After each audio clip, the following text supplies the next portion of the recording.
Let's look at another article. Y'all know that I'm a big fan. Maybe that's not the right phrase. I'm very sympathetic to the Israeli cause. I think Zionism was based on a very true and real phenomenon. Jews, for thousands of years, wherever they have gone, have been persecuted, not just by Christians, but by every population. They needed a homeland. They got a homeland. It's been a blessing, not just to them, but to all who desire freedom and security in the Middle East. They've been just an invaluable contributor to world stability in the Middle East. And I know a lot of people see him as the opposite of that, but when you learn about the Sunni and Shia divide in the Middle East and the different state powers jockeying for power and the means that you don't realize how much worse things could have been. You only see what is. So in the midst of all this, you have rising anti-Semitism in the West. You have it both on the left and on the right. The Christian nationalist crew, whenever I was talking about Christian nationalism the other day, one person said, hey, it really is a problem that a lot of Christian nationalists, not a ton, but some are openly anti-Semitic and they're Holocaust deniers, and that's true. And once again, I just got to say, you got to have the conversation and then figure out who the morons are, who are just not informed, and then who the bad actors are. But you can't, I believe in free speech. I think the only solution for bad speech is better speech. But on the left in particular, in academic and elite circles, you're seeing rising anti-Semitism, unapologetic anti-Semitism. And that's what this article is about. Divest, what is the acronym? Sanction. BDS, boycott, divest, sanction, is the left-leaning movement to bleed Israel dry, take all their money away, and leave them helpless so that they will be genocided in the Middle East. The article is called How Divestment for Palestinian Rights is Gaining Ground. From college campuses to city halls, activists are seeing unprecedented wins in getting institutions to divest from companies complicit in the Gaza genocide. Oh, so this might be leaning from the left. I don't know about the American Friends Service Committee. So if you agree that Israel is genociding people in Gaza, then you think that they need to be bled dry and lose their homeland. So we'll read a few paragraphs of this and see what it has to say. Over the past year, we've witnessed a groundswell of activism for Palestinian rights across the U.S. Students, faith leaders, and community organizers are pushing harder than ever for institutions to divest from the ongoing genocide in Gaza, and many are finally responding. Okay, yeah, this is a left-leaning article. Since 2012, AFSC, that's this organization, American Friends Service Committee, has provided technical and strategic support to divestment campaigns nationwide and beyond. Our Action Center for Corporate Accountability tracks companies complicit in Israeli violations of Palestinian rights. We generate a divestment list, which has become a key resource for activists. This year, we have seen a surge in requests for support and have helped dozens of student groups and activists in their campaigns. Despite what some might think, divestment isn't just about money. It does not immediately harm companies' bottom line. Instead, it sends a powerful political message about what business practices we consider ethical or unethical. Both companies and governments of Israel and the U.S. take seriously the political and reputational impacts of divestment. In many cases, they have gone out of their way to oppose our divestment efforts, including passing legislation. In spite of these challenges, the divestment movement is seeing historic wins. From universities to city halls, institutions across the U.S. have started responding to the pressure of persistent activism. Here we look at some milestones in the movement over the past year. So if you're interested in learning more about all the different moves that the left has made to weaken businesses that uphold Israel and to make their sentiments towards the Palestinian Arab population known, then that link to this article is found in the show notes here. And I'm not going to say don't read anything from the left. In fact, I think a lot of times it's very helpful to read stuff from a different viewpoint so that you can understand people who are different from you and who see things very different.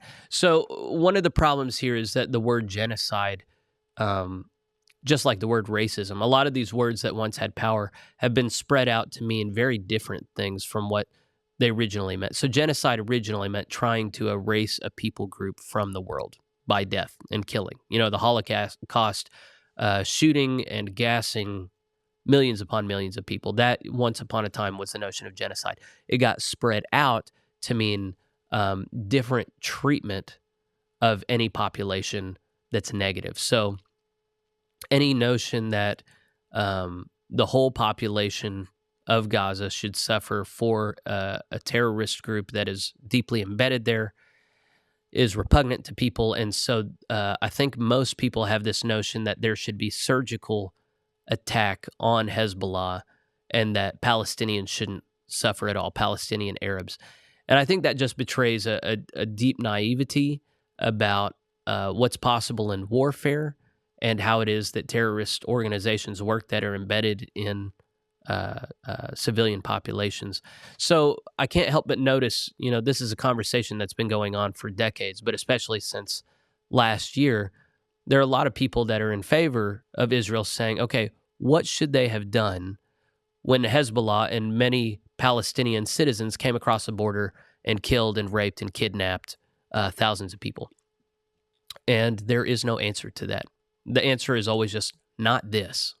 And that's not a helpful way, an adult way to engage in conversation. Like, it's not hard to be offended by something or have a problem with something, and it's not helpful. The only helpful thing is to have something else to propose. And so in America, the hypocrisy here is just outstanding because we have a native population that is very much aggrieved and trampled upon even to this day, but we don't have anyone proposing that we do things here akin to like they are pretty clear needs to be done in Israel. Moreover, in a situation where, Canada could never do it, but where like Mexican cartels came across the border and started killing and raping and kidnapping Americans, do we imagine that we would be any more surgical, any more humane than Israel has been in Gaza? That's silly. The reality is that Israel is doing about the best as any worldly state can in such conditions. The people on the other side literally want to see them chased into the sea. Anytime you hear that chant, from the river to the sea, Palestine will be free, that's saying we're going to chase all the Jews into the Mediterranean Sea and drown and kill them all. It's a call to genocide. So, this is what they want. Now, does that mean that Israel would be justified in bombing and killing all of them? I don't think so.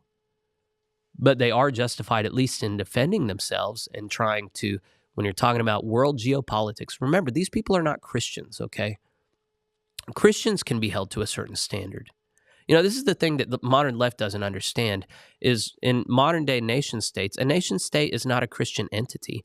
For all the hysteria around right-wing Christian nationalists, it's left-wing people who want to see Christian values lived out on the state level. They want to see non-retaliation and pure peace-loving beatnikism.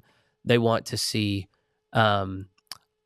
indifference to the foreigner, love of the foreigner, welcoming the foreigner in. They want to see redistributive practices like you see in the church.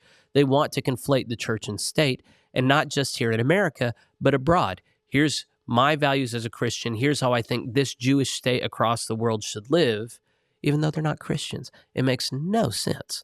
So meanwhile, we do have scriptures about the role of the state being to wield the sword, and not in vain. So I think as we are looking at Israel and trying to figure out how to pray for them, and we should pray for them, we have to acknowledge that even in our midst there are people who hate Jews. The only reason to stand the strong... How many other places in the world do you think there is a population like Gaza that's really struggling under the hand of state power? It ain't the only place. I would wager there are at least 40 other places, including Uyghurs in China, including Christians in, not Azerbaijan, the one right next to it. It's escaping me right now. We just take what we're fed and we feel how we're told to feel. There are a lot of people who hate Jews who are bringing it to the UN, who are bringing it to the modern media apparatus. They're spinning a yarn that a lot of people are uncritically accepting, and they can manifest that hatred and that whataboutism that is needed to justify hatred of the world's only Jewish state, the world's only majority Jewish population. But it's very important to me that I say the truth and that you hear the truth and hopefully believe it, that the only reason to have this big a problem with Israel is if you hate Jews. Does that mean that everything they do is perfect? Absolutely not. But that is to say they're doing better than anyone else would do in their shoes. When you look at urban warfare and the way that it's done and the casualties that usually are leveled, they're doing better than everybody else. They're doing better than America did in Iraq or Afghanistan. They're doing better than any other state would do in protecting the lives of civilians, even with a terrorist group that embeds in civilian areas, hospitals, schools, homes. It really is an amazing thing, and it really is a shame that people wag their fingers at them so easily when they're really quite an exceptional group in the world for right now.